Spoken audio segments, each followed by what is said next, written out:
Brownie! Oh, ang kulit-kulit ni Brownie. Kamukha niya guys yung nilagay, yung asong inilagay sa sako ng mama at pinukpok.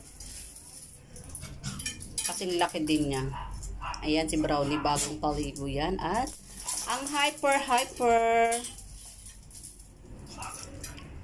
Ayan, wala silang reward kasi hindi nakabili ng reward si Ate Dayan. Hello guys, good morning again. Ayan, sigo sa iba lang live. Dahil nagpaligo pala ako ng aso namin. 2 aso. Ito si Brownie. Brownie, look at the camera. Ito si Brownie. Ang taba-taba guys. Popcorn lang na kwento guys. Alam nyo ba? Diba may nag-viral sa Facebook? Yung aso na kamukha ni Brownie na pinukpok at inilagay sa sabo. Kamukha ni Brownie yun. At alam nyo ba guys, yung aking anak ay sobrang naawa din sa aso. Halika muna, hindi pa tayo tapos sa kabila.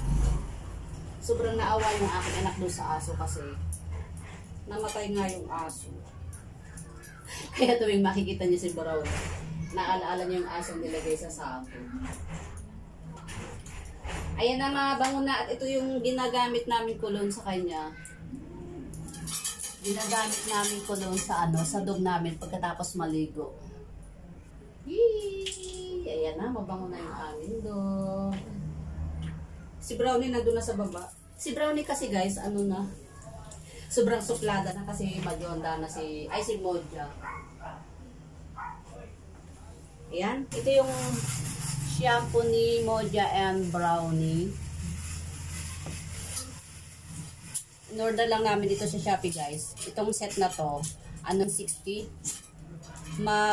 Mabango siya guys. Try nyo. At makahappy yung mga dog nyo syempre. Cute ni Brownie. Brownie! Maano to guys, mahal to sa akin. Malambing to sa akin, oh. Pag sinabi nila, bye-bye. Bye! Bye mga BFF ko sa YT. Bye! Bye! Ang haruta naman ni Brownie, oh, bye. Ayaw suplado, ayaw tumingin sa camera. Bye-bye! Thank you for watching. Ayan ang ating paliguan. Pagpag ng pagpag. Ang cute ni Brownie, ang taba. Oh, Brownie, ang taba-taba mo. Ang bango ng kulon nila.